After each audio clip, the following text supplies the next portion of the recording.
March 11th, 1944, Innsbruck, Austria. The railway sorting facility sits beneath the main passenger station, a maze of wooden tables and canvas mailbags lit by flickering electric bulbs that cast shadows across stacks of military correspondence. Ernst Keller stands at table 14, wooden stamp in hand, processing the morning batch of Wehrmacht logistics documents. He is 46 years old, slight build, wire-rimmed glasses that constantly slide down his nose. For 22 years, he has worked for the Austrian Postal Service, sorting mail, stamping routing codes, ensuring that every letter reaches its destination.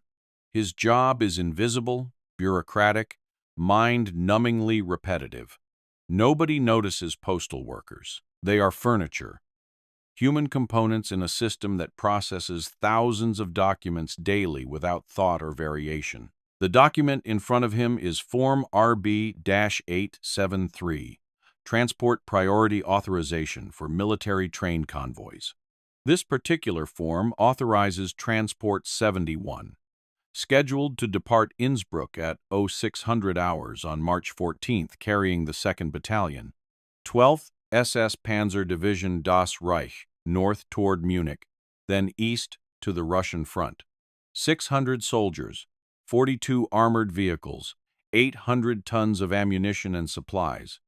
The form requires multiple routing stamps that tell railway officials at every station along the route which tracks to use, which sidings to avoid, where to refuel, where to take on water. Ernst picks up Stamp 7A, the code for primary northern route via Rosenheim, standard routing for military transports heading to Munich. He positions the stamp over the appropriate box on the form, then stops. His hand hovers motionless for 3 seconds. In the corner of his eye, he sees Stamp 7C, the code for Alpine secondary route via Brenner Pass. A route rarely used in winter, winding through mountain grades, narrow tunnels, sections of track that climb to 2,000 meters elevation. A route designed for local passenger service, not heavy military freight. Ernst sets down Stamp 7A, picks up Stamp 7C, presses it firmly into the routing box. The ink leaves a perfect impression. Secondary Alpine route authorized. He moves to the next document without pause, stamps it correctly, then the next, maintaining the rhythm of processing 50 documents per hour that he has maintained for 2 decades. Nobody is watching. Nobody ever watches postal workers. What Ernst knows, what nobody else in the sorting facility knows, because they do not study railway engineering manuals during their lunch breaks, is that the Alpine secondary route includes a section of track near the village of Griess-am-Brenner, where the grade reaches 8%, the steepest sustained gradient in the entire Austrian rail network. The section was built in 1867 to service silver mines, reinforced in 1923 but never upgraded for heavy freight. Maximum authorized weight for trains on that section is 400 tons. Transport 71 weighs 2,800 tons fully loaded. The routing stamp Ernst just applied will send an SS Panzer battalion into the Alps on tracks that cannot support their weight. When the locomotives attempt to pull that much mass up an 8% grade, one of 3 things will happen. The locomotives will fail, stalling the train on a grade too steep for restart. The tracks will fail, spreading under load until wheels derail, or the brakes will fail on descent, sending the train into curves rated for 40 kilometers per hour at speeds exceeding 80. Ernst completes his shift at 1400 hours, stamps his time card, walks home to his apartment on Museumstrasse. His wife Greta asks if work was busy. He says yes, the usual volume. They eat dinner listening to German radio propaganda about victories on the Eastern Front. Ernst washes dishes, reads a newspaper, goes to bed at 2200 hours. He sleeps soundly. 3 days from now, Transport 71 will depart Innsbruck, carrying 600 SS soldiers toward a rendezvous with mountain grades their equipment cannot handle. All because a postal worker applied the wrong stamp to a routing form. Sometimes the most catastrophic decisions in war are not made by generals or politicians. Sometimes they are made by bureaucrats with rubber stamps who understand that in a system processing thousands of documents daily, one incorrect code can reroute an entire battalion into terrain that becomes a trap. Understanding Ernst Keller's sabotage requires understanding the railway routing system, the Wehrmacht, inherited when Germany annexed Austria in 1938. The system was designed for civilian traffic, passenger trains, and light freight moving through one of Europe's most challenging rail environments. The Austrian Alps present obstacles that railway engineers have struggled with for over a century. Grades too steep for normal operations, tunnels too narrow for double track, curves too sharp for high-speed travel. The Austrian State Railway addressed these challenges by creating multiple route classifications. Primary routes handled heavy freight, following river valleys where grades remained manageable, never exceeding 3%. Secondary routes served passenger traffic and local freight, climbing into mountain regions where tourist destinations and mining operations required rail access. These secondary routes included engineering compromises, steeper grades, tighter curves, lighter rail construction. When the Wehrmacht took control of Austrian railways in 1938, they conducted surveys to identify which routes could handle military traffic. Primary routes were reinforced, upgraded, designated for strategic transport. Secondary routes were largely ignored, classified as local service only, unsuitable for military logistics. The routing stamp system reflected this classification. Stamp 7, a directed traffic onto primary routes capable of handling any load. Stamp 7C, directed traffic onto secondary routes with strict weight and speed limitations. The system worked because postal workers applied stamps correctly. Railway routing depended on accurate paperwork. Train dispatchers did not independently verify routes. They followed the codes stamped on authorization forms. If a form showed stamp 7C, they routed the train onto secondary tracks. The system assumed postal workers were competent and honest. It never considered the possibility that a postal worker might deliberately misroute military traffic. Ernst Keller discovered this vulnerability in August 1943, 15 months before he sabotaged Transport 71. He was not looking for ways to resist the occupation. He was trying to understand why a passenger train had derailed near Gries-am-Brenner in July, killing 12 civilians, including his sister Helene. The official investigation blamed track maintenance failures. Ernst obtained a copy of the engineering report through his postal service connections. He read it carefully during evening hours, teaching himself railway engineering to understand what killed his sister. The derailment occurred because a freight train heavier than authorized weight limits had used the secondary Alpine route, degrading the track structure. Subsequent passenger traffic ran over compromised rails that spread under load. The freight train had used that route because someone in the logistics chain had applied the wrong routing code. The report mentioned this as a contributing factor, but assigned no blame. It was treated as a bureaucratic error, unfortunate but unintentional. Ernst realized the error could be intentional. He worked in the sorting facility where routing codes were applied. He watched his colleagues stamp documents mechanically, processing forms without reading them, trusting muscle memory to apply correct codes. Nobody supervised closely. Nobody verified stamps. The system trusted postal workers completely. He began experimenting cautiously in September 1943. A supply train carrying construction materials was rerouted onto secondary tracks, adding 6 hours to its journey. Nobody noticed. A troop train with furloughed soldiers was sent via a longer route, delaying their arrival by a day. The soldiers complained about travel time, but never questioned the routing.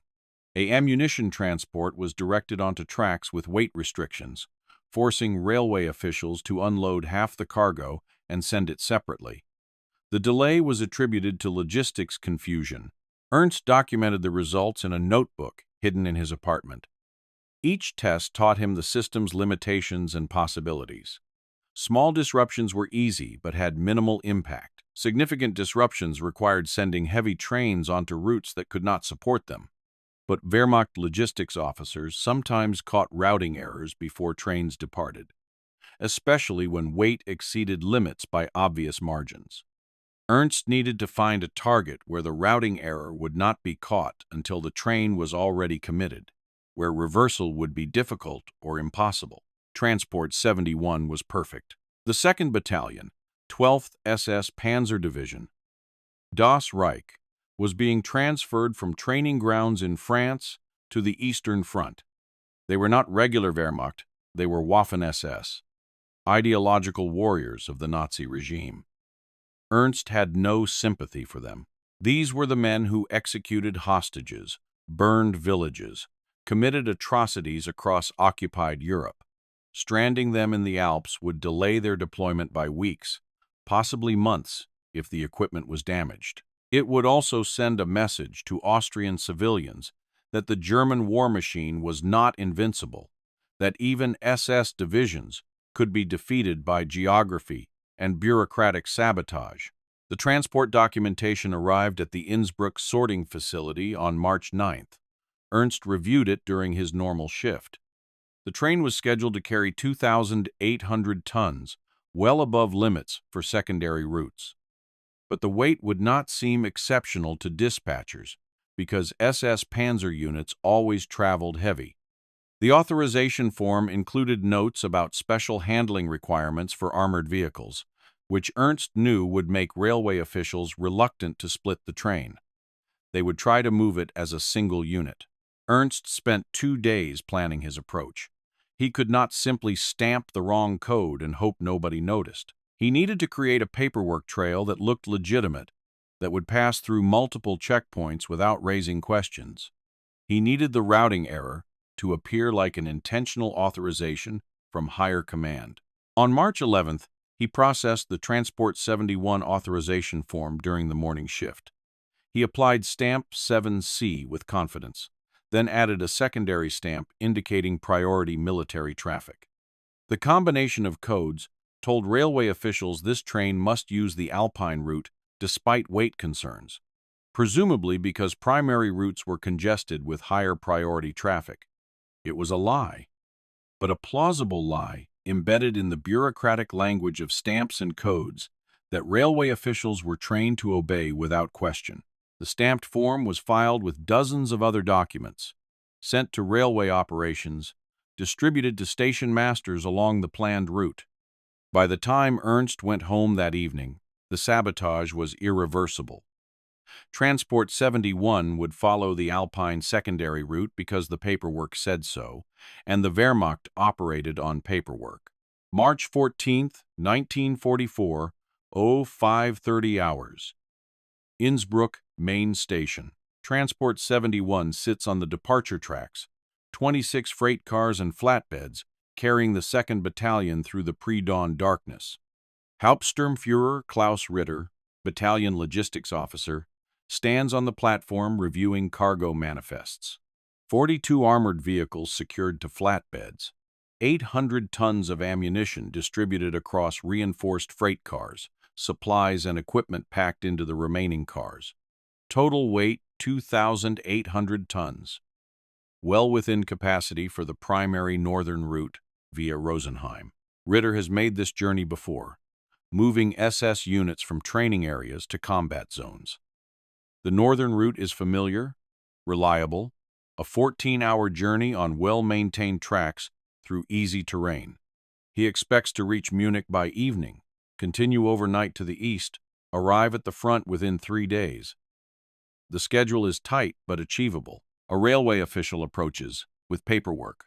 Hauptsturmführer, your routing authorization. Ritter scans the document, sees stamp 7C, frowns. This shows Alpine secondary route. That is incorrect. We are authorized for primary northern route. The official shrugs.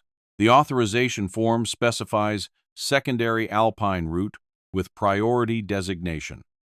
Perhaps primary routes are congested with other military traffic. Ritter considers arguing but checks his watch. Departure is scheduled in 30 minutes. Rerouting would require new authorizations, delays of hours or possibly days. The battalion commander has explicit orders about maintaining the movement schedule. Delay is unacceptable. Fine, Ritter says. We will use the Alpine route. Notify the locomotive crew. At 0600 hours precisely, Transport 71 departs Innsbruck heading south toward the Brenner Pass. The locomotive, a powerful DRB Class 44 heavy freight engine designed for mountain operations, pulls smoothly away from the platform. In the lead passenger car, SS soldiers settle in for what they expect will be a long but uneventful journey. None of them have studied the route profile. None of them know what grades await. The first 30 kilometers are manageable. The track follows the Inn River Valley southward through gradually rising terrain. Grades remain below 3%. Speed holds steady at 50 kilometers per hour. Everything appears normal. At 07:45 hours, the train passes through the village of Matre and Brenner and begins the serious climb toward Brenner Pass. The grade increases to 5%, then 6%. The locomotive labors harder, speed dropping to 30 kilometers per hour. Still acceptable. The locomotive is rated for 6% grades with loads up to 1,000 tons. But Transport 71 weighs 2,800 tons. At 0830 hours, near the village of Gries am Brenner, the train enters the steepest section of track. The grade increases to 8%, a sustained climb that continues for 4 kilometers. The locomotive engineer, Otto Brenner, feels the train's momentum bleeding away. He opens the throttle fully, pushing steam pressure to maximum. The locomotive's driving wheels slip momentarily against rails slick with morning moisture, then catch and pull.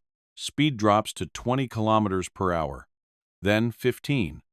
The entire train shudders as 2,800 tons fights against gravity and friction. In the freight cars, ammunition crates shift against their tie-downs. On the flatbeds, armored vehicles strain against chains. In the passenger car, Klaus Ritter feels the abnormal slowness, looks out the window, and sees the mountain grade rising steeply ahead, realizes with growing alarm that they are climbing terrain unsuitable for this weight. He moves quickly through the car toward the locomotive. Otto Brenner watches his pressure gauges dropping. The locomotive is burning coal faster than the fireman can shovel it. Steam pressure is falling below optimal levels. Speed has dropped to 12 kilometers per hour. At this rate, they will stall before reaching the summit. The locomotive's wheels slip again, losing traction for 3 full seconds. The train stops moving forward. 2,800 tons balanced on an 8% grade. Brenner curses, reduces throttle slightly, then opens it carefully. The wheels catch. The train inches forward. Speed climbs back to 10 kilometers per hour. Ritter bursts into the locomotive cabin. Why are we moving so slowly? Brenner does not take his eyes off the gauges. Because this train is too heavy for this grade.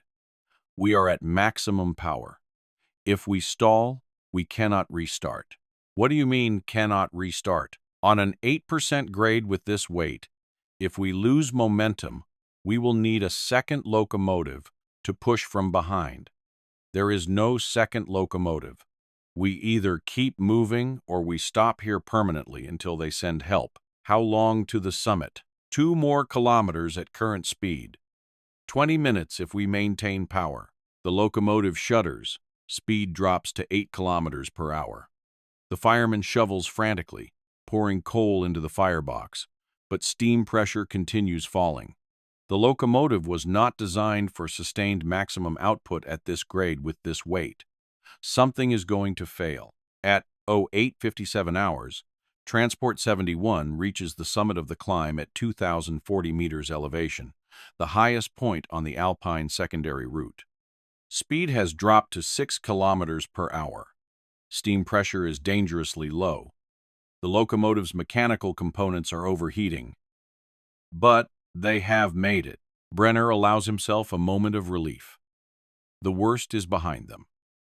The next section descends toward Brenner Pass, following easier grades where gravity will assist instead of fighting them. Then he sees the track profile chart and realizes the descent is equally catastrophic. The Alpine secondary route does not descend gradually from the summit. It drops steeply through a series of curves designed to lose elevation quickly in confined terrain. Grades reach 7% on the descent. Curves are rated for 40 kilometers per hour maximum speed. For a passenger train weighing 400 tons, the descent is manageable with careful braking. For a military transport weighing 2,800 tons, the descent is a death trap. Brenner applies the brakes immediately, building air pressure throughout the train's brake line. The brake shoes engage against wheels. Friction, attempting to slow 2,800 tons, accelerating down a 7% grade. Speed holds at 20 kilometers per hour through the first curve. Acceptable. Then the grade steepens. Gravity pulls harder. Speed increases to 25 kilometers per hour despite full braking. Brenner watches the speedometer with growing fear. They are entering a section with multiple curves, each rated for 40 kilometers per hour. If speed exceeds that limit, the train will derail. In Freight Car 8, the brake shoes begin overheating. The friction generates temperatures exceeding 400 degrees. The metal shoes glow dull red. Braking effectiveness decreases as the shoes glaze, creating a smooth surface that generates less friction. Speed increases to 30 kilometers per hour. Ritter stands beside Brenner, watching the speedometer climb. Why are we accelerating? Because the brakes cannot hold this weight on this grade. We are too heavy. Then, increase braking. We are at maximum braking. There is nothing more. Speed reaches 35 kilometers per hour. The track curves sharply left ahead. A bend rated for 40 kilometers per hour. If they enter at current speed with acceleration continuing, they might hold the curve. Might. Speed reaches 38 kilometers per hour as they enter the curve. The freight cars sway outward, wheels screaming against rails. The curve seems endless. For 8 seconds, the train balances between controlled descent and catastrophic derailment. They exit the curve, still on the tracks. Speed is 42 kilometers per hour and climbing. Another curve approaches, this one sharper, rated for 35 kilometers per hour. Brenner applies emergency braking, a procedure that dumps air pressure throughout the system, engaging every brake shoe simultaneously. The train shudders violently. Speed decreases slightly, 40 kilometers per hour, 39, but not enough. They enter the curve at 37 kilometers per hour, 2 kilometers per hour above rating. The freight cars lurch outward. On flatbed 12, an armored vehicle shifts against its chains. The chains snap. The vehicle slides sideways, adding lateral force that pushes the flatbed toward the outside rail. For 3 seconds, disaster seems inevitable. Then the curve ends. The train straightens. The flatbed settles back onto its wheels. They are still on the tracks. But speed is 44 kilometers per hour, and the brake shoes in 6 freight cars are now completely glazed, providing almost no braking force. Brenner makes a decision. He cannot stop the train. He cannot slow it sufficiently for the curves ahead. His only option is to increase speed deliberately, racing through curves fast enough that momentum keeps the train stable, and hope they reach level ground before derailing or before the locomotive loses control entirely. He releases the brakes, allows gravity to pull them faster. Speed increases to 50 kilometers per hour, then 55. Ritter stares at him in disbelief. "What are you doing?" "Trying to save our lives." "Hold on." At 09:23 hours, Transport 71 is traveling at 62 kilometers per hour, down a 7% grade through curves rated for 40 kilometers per hour maximum speed. The locomotive sways wildly. Freight cars whip back and forth like a snake. Wheels lift millimeters off rails on every curve, slamming back down with impacts that crack wooden ties. In the passenger car, SS soldiers are thrown against walls and seats. Equipment tears loose from storage. Men shout in fear and confusion. Nobody knows what is happening except that the train is out of control. At 09:29 hours, Transport 71 enters the final curve before the grade levels out near Brenner Pass Station. Speed is 68 kilometers per hour. The curve is rated for 35 kilometers per hour. The mathematics are impossible. Freight car 19 derails first. Its rear wheels lift off the inside rail, swing outward, and drop onto ballast. The car plows through crushed stone, tilts 45 degrees, and drags 3 following cars off the tracks. The derailment creates massive friction that acts like an anchor, finally stopping the train's acceleration. The locomotive reaches level track and brakes hard. The sudden deceleration whips through the train like a shockwave. Flatbed 7 jackknifes, snapping its coupling. An armored vehicle breaks loose and slides off the flatbed onto the tracks. Freight cars slam into each other, couplings failing, cars separating. When Transport 71 finally stops moving, it is scattered across 400 meters of track. The locomotive and first 6 cars remain on the rails. Cars 7 through 26 are derailed, overturned, or damaged beyond movement. 2 armored vehicles have fallen off flatbeds. Ammunition crates have broken open, spilling shells across the ground. SS casualties are surprisingly light. 12 soldiers injured, none killed.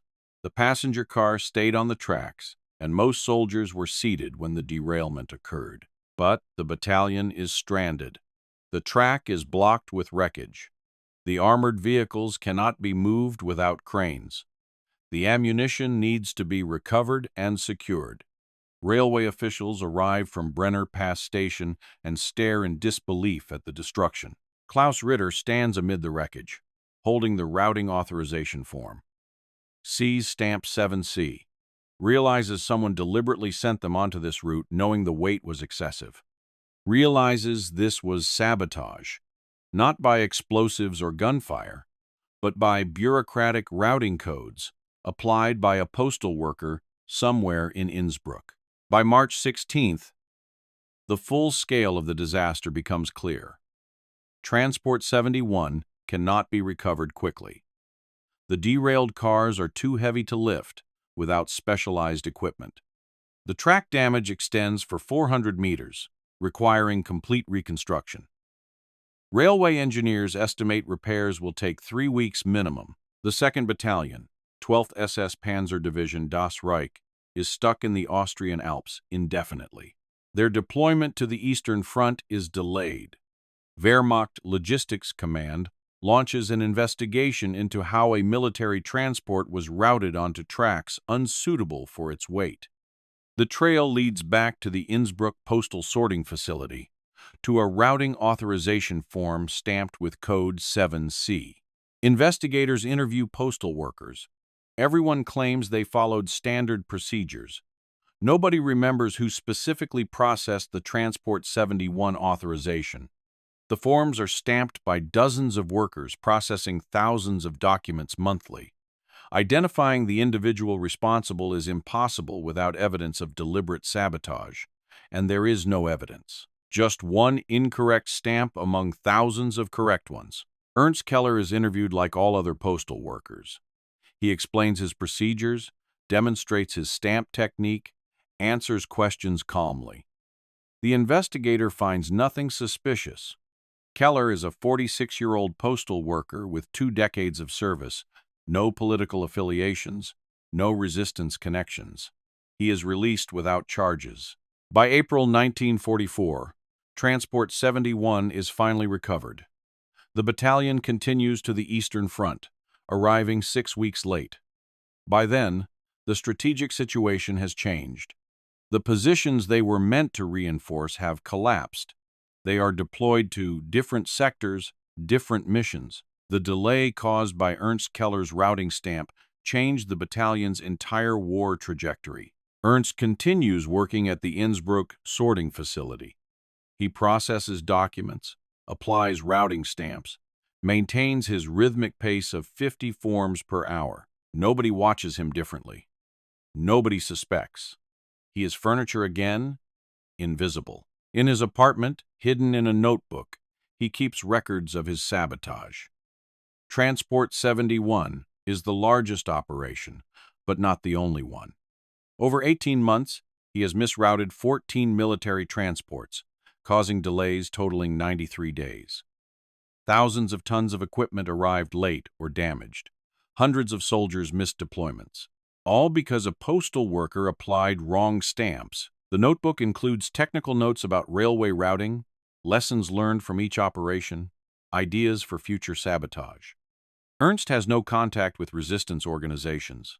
He works alone, using the access his job provides, exploiting the Wehrmacht's dependence on paperwork and routing codes. His weapon is bureaucracy itself, the assumption that postal workers are competent and trustworthy. In May 1944, Ernst processes another SS transport authorization. He picks up stamp 7C, pauses, considers the consequences, then stamps it firmly onto the form. Secondary Alpine route authorized. Somewhere in the mountains, another train will climb grades too steep, descend curves too fast, end up scattered across Austrian tracks. Another SS battalion will be delayed, another deployment disrupted. The Wehrmacht will investigate, find nothing, conclude it was another bureaucratic error in a system processing millions of documents across occupied Europe. They will never understand that the errors are deliberate, systematic, devastating. They will never identify the postal worker in Innsbruck who has turned rubber stamps into weapons of strategic disruption. Because they do not believe postal workers matter. They do not believe bureaucrats can wage war. Ernst Keller proves them wrong with every stamp he applies, every routing code he deliberately misapplies, every train he sends into the mountains. Sometimes the most effective resistance is not dramatic acts of violence, but quiet acts of sabotage hidden in paperwork, executed by invisible bureaucrats who understand that modern warfare depends on logistics, and logistics depends on clerks with stamps. The war will end in 1945. Ernst will survive it, continue working for the Austrian Postal Service, retire in 1962 after 40 years of service. He will never tell anyone about his sabotage. The notebook will be discovered after his death in 1977 by his daughter, who will donate it to the Austrian Resistance Archive, where historians will finally understand what one postal worker accomplished with routing stamps and railway engineering knowledge. Transport 71 is remembered as a minor incident in railway safety records, a derailment caused by routing errors and excessive weight on inadequate tracks. Nobody connects it to deliberate sabotage because the method was too subtle, too bureaucratic, too dependent on exploiting systems instead of destroying them. But for 600 SS soldiers who spent weeks stranded in the Alps while their comrades fought and died on the Eastern Front, the incident was catastrophic, a demonstration that even the Wehrmacht's logistical systems could be defeated by a man with a stamp who knew which code to apply.